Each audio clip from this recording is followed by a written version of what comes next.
میں نیازی صاحب بتائیے گا، آپ نے دیکھا کہ جو بھی جنگی حالات تھے، جنگ ہو رہی تھی، لیکن ہندوستان کا میڈیا کا ایک الگ مذاق بنا ہوا تھا.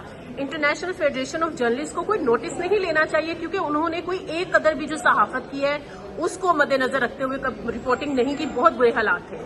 بالکل آپ نے ٹھیک پن پوائنٹ کیا. دیکھیں میڈیا ایک آئینے کی حیثیت رکھتا ہے اور اس نے حقائق کو سامنے لانا ہوتا ہے، اور کئی دفعہ حقائق شاید آپ کے انٹرسٹ کو اس طرح سے سوٹ نہیں کر رہے ہوتے، مگر اس طرح کی رپورٹنگ کرنا کہ جی کراچی صفحہ ہستی سے مٹ چکا ہے اور جی اس طرح کی تباہی ہو گئی ہے، تو مطلب وہ تو لگ رہا تھا جیسے شاید جو ہے نا مودی میڈیا ہے. اور اس میڈیا نے میرے خیال سے بھارت کے لیے پوری دنیا میں جو ہے نا ہزیمت کا باعث بنا ہے. اور اب جس طرح سے پاکستان نے کارروائی کی اور دنیا نے بھی اس کا اعتراف کیا، آج فرانس ساری دنیا مان رہی ہے کہ رفائل طیارے گرے، تو وہی یہ آپ شروع میں ہی ایڈمٹ کر لیتے. جنگ میں جب لڑائی ہوتی ہے تو کسی نہ کسی کا نقصان ہوتا ہے، اس طرح نقصان چھپانے سے، غلط خبریں دینے سے چیزیں چھپ تو نہیں جاتی. جب انڈین میڈیا نے رپورٹ کیا کہ ملتان میں اور لاہور میں ہماری پورٹ ہے اور وہ انہوں نے تباہ کر دیا، تو آپ کو کیسا لگا وہ خبر سن کے؟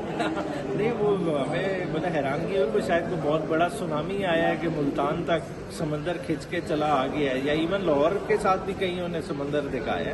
تو یہ تو مطلب جغرافی بھی نہیں پتہ تھی. جو لوگ جھوٹ بول رہے تھے انہوں نے اس چیز کا بھی نہیں خیال رکھا کہ زمینی حقائق ہے کیا. تو عمیر صاحب یہ بتائیے گا، ایک وہ کہتے ہیں جعلی بدماش بنا ہوا تھا ہندوستان، ایکسپوز ہو گیا بری طرح سے.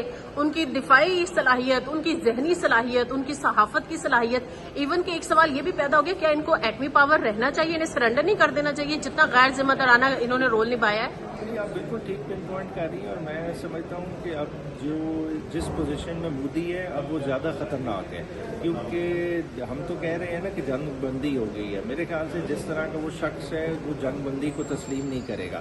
وہ شکست کندہ شخص ہے مگر شکست مانے گا نہیں، اور خود بہت بڑی کوئی بے وقوفی کرے گا. اور اس لیے جتنی بھی عالمی تنظیمیں ہونے چاہیے کہ ان کے ایٹمی اثاثوں کی مانیٹرنگ کم از کم ہونی چاہیے، ڈیلیگیشنز بھیجنے چاہیے، ان چیزوں کو فوراً اسیس کرنا چاہیے. کیونکہ مودی جیسے شخص کو جس کی آئیڈیالوجی RSS ڈرائیو کر رہی ہو اور جو نسل کشی میں یقین رکھتا ہو، جو کہ ہم نے اس کا کردار کشمیر میں اور گجرات میں آلریڈی دیکھ چکے ہیں، تو اس سے آپ کو کبھی بھی اچھے کی امید نہیں کر سکتے. ٹرمپ نے ٹویٹ کیا کہ میں مسئلہ کشمیر کے حل کے لیے کوشش کر سکتا ہوں. ویسے تو انڈیا خود UN میں یہ لے کے گیا تھا معاملہ.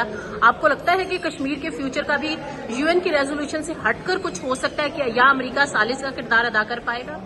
دیکھیں یہ بڑا ہی پیچیدہ سوال ہے. اگر خالی ثالثی آپ نے US پہ رکھی تو میں سمجھتا ہوں کہ سود مند نہیں ہوگی، کیونکہ دیکھیں US بھی اس وقت اترا ہے میدان میں جنگ بندی کا جب بھارت کا پلڑا ہم سے نیچے چلا گیا. وہ پہلے دن نہیں اترا، 5 دن اگر گولہ باری صحیح ہے تو پاکستانی عوام نے صحیح ہے. جو ریسٹرینٹ کا مظاہرہ کیا ہماری آرم فورسز نے کی ہے.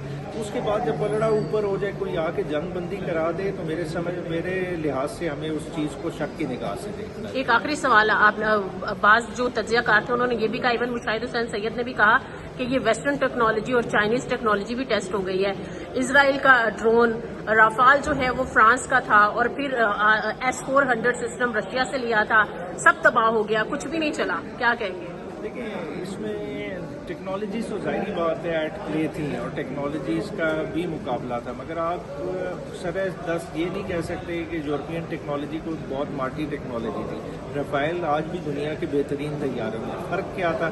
وہ آپ کی پاکستان ایئر فورس کی ٹریننگ، آپ کے جو ہوا بازوں کا جذبہ، اس نے بیسیکلی اس لڑائی کا پاسا پلٹا ہے. یہ جو میمز بن رہی تھی اس میں آپ کی موجودگی کا فائدہ اٹھاتے ہوئے انڈینز نے بھی کہہ دیا کہ جنگ تو وہ اچھی لڑائی لڑے اور جیتے بھی ہیں، لیکن میمز بھی بڑی اچھی بنا رہے تھے. آپ نے بھی کچھ میمز فالو کی؟ وہاں نیچرلی دیکھیں ہمارے اتنے عرصے سے تحریک انصاف کا پیریڈ دیکھ لیں، ایک ظلم و جبر کا وہ پیریڈ گزرا، جنگ کا وہ سارا دیکھیں، قوم میں پھر بھی جو ہے نا جو مذاق کی حصے وہ ختم نہیں گئی، اور سیٹائر نے ایک ڈفرینٹ لیول اچیو کیا. اور میں اپنے سیاستدانوں سے بھی کہوں گا کہ دیکھیں آج جنہیں آپ واریئرس کہہ رہے ہیں، کل کو یہ کی بورڈ دہشت گرد تھے. تو بات ہے تھوڑا بیلنس رکھنا چاہیے. ٹھیک ہے لوگوں سے غلطی بھی ہوتی ہے، کچھ لوگ ڈی ٹریک بھی ہو جاتے ہیں، مگر براڈر کسی کو کیٹیگرائز کر دینا غلط ہے.